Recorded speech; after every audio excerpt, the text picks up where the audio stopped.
Va con Derechos, un podcast de la Subsecretaría de Derechos Humanos de la provincia de Buenos Aires. Esta semana, política pública, juicio, brigadas, sentencia. Matías Moreno, subsecretario de Derechos Humanos, provincia de Buenos Aires.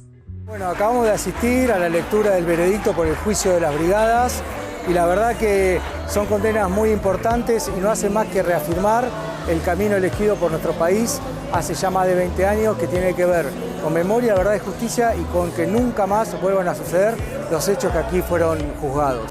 Luisina Gallo, abogada de la querella, subsecretaría de Derechos Humanos, provincia de Buenos Aires. El pasado 26 de marzo, el Tribunal Oral Federal número 1, integrado por los doctores Ricardo Basílico, Walter Benditti y Esteban Rodríguez Eggers, dictaron veredicto en la causa conocida como Brigadas. Allí se juzgaron los crímenes cometidos en 4 centros clandestinos de detención, tortura y exterminio, conocidos como Pozo de Banfield, Pozo de Quilmes, El Infierno y la Brigada de Investigaciones de San Justo. Lugares que funcionaron en dependencias policiales y por los que pasaron 610 víctimas. Por estos delitos, el Tribunal Federal condenó a integrantes del Ejército Argentino, del Destacamento de Inteligencia 101 de La Plata, perteneciente al Ejército Argentino, a integrantes de la Policía de la provincia de Buenos Aires y a un funcionario civil. Verónica Bogliano, abogada de la querella, subsecretaría de Derechos Humanos, provincia de Buenos Aires.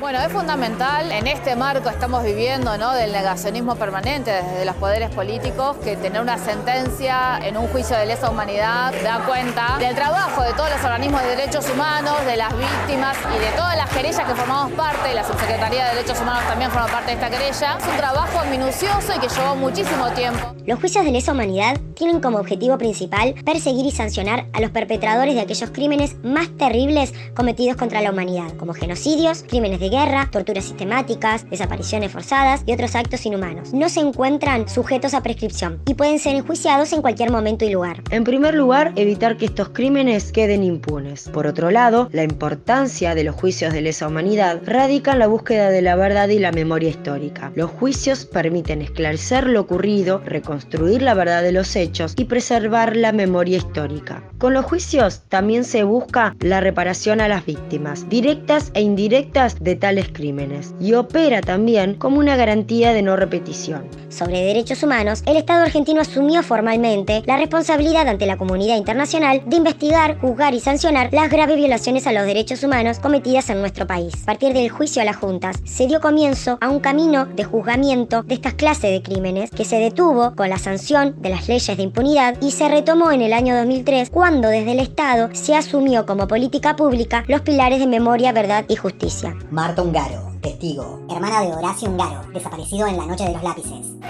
Tiene muchísima importancia, veredicto en leerse más de 4 horas, las víctimas son más de 500, así que muy importante. Hoy yo pienso que definitivamente en el caso de los chicos salieron del Pozo de Banfield. Este fallo emblemático es un claro ejemplo de llamar a las cosas por su nombre. Y es un avance importantísimo en materia de lesa humanidad.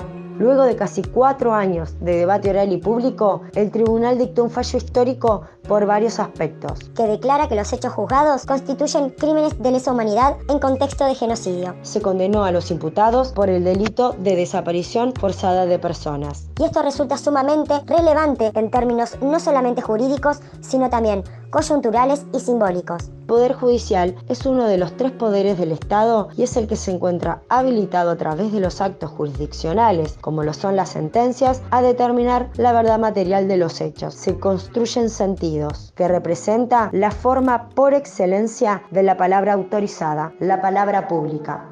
Daniel Santucho Navajas, nieto recuperado 133. Hechos horribles que fueron nombrados, que fueron enumerados hoy por cada una de las personas que lo sufrieron. Era necesario que llegara la justicia, ¿no? Que se hiciera justicia. No importa la cantidad de años que hayan pasado, los genocidas culpables de esto estaban con vida y estaban inocentes. Hoy se hizo justicia y tienen su condena, ¿no? El hecho de que se juzguen los hechos tal y como sucedieron a través de la palabra autorizada del Poder Judicial como órgano estatal evita que se generen discursos negacionistas o que se distorsione la realidad de los hechos. Además, la relevancia de esta sentencia también estuvo en su enfoque de género, al condenar a los imputados por el delito de aborto forzado. Pero vale la pena destacar que todavía se está buscando a 7 nietos o nietas que permanecen desaparecidos.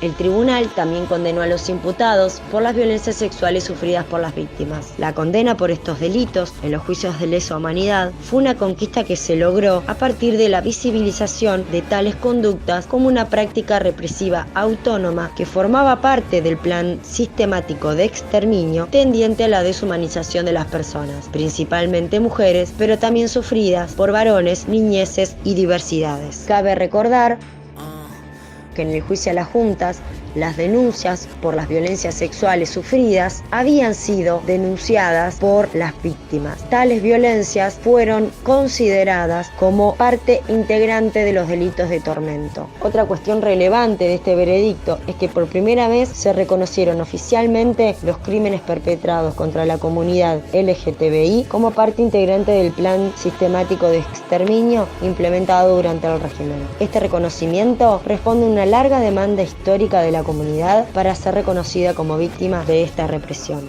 El tribunal condenó a Federico Minicucci, Guillermo Alberto Domínguez Mateu, Carlos Gustavo Fontana, Jorge Héctor Di Pasquale, Carlos María Romero Pavón, Roberto Armando Balmaceda, Jaime Lamón Smart, Juan Miguel Wolk, Luis Horacio Castillo y Jorge Antonio Vergés a la pena de prisión perpetua, a Julio Alberto Candiotti a la pena de 25 años de prisión y absolvió a Enrique Augusto Barre. Por último, el tribunal ordenó que los condenados sean evaluados por un cuerpo médico a fin de que se establezca si los mismos pueden ser alojados en una unidad penitenciaria. Cabe aclarar, de los 11 condenados, solo uno de ellos se encuentra detenido en una unidad penitenciaria. Este pedido responde a la solicitud formulada al tribunal de que las condenas impuestas sean cumplidas en una cárcel común.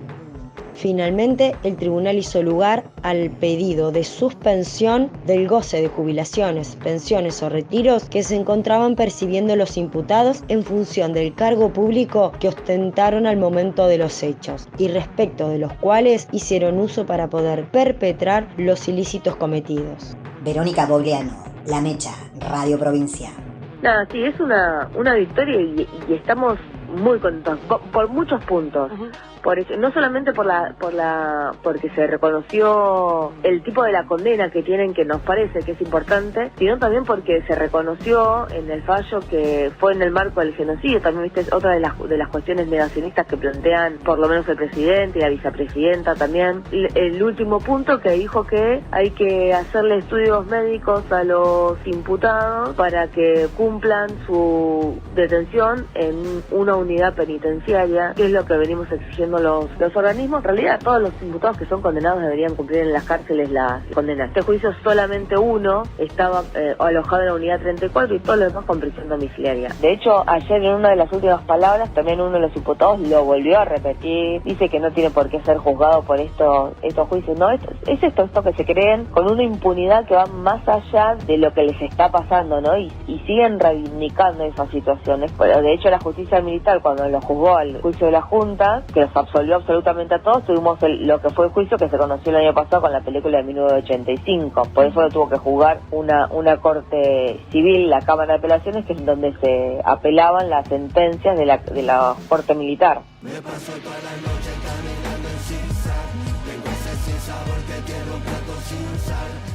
Fue un plan sistemático de exterminio.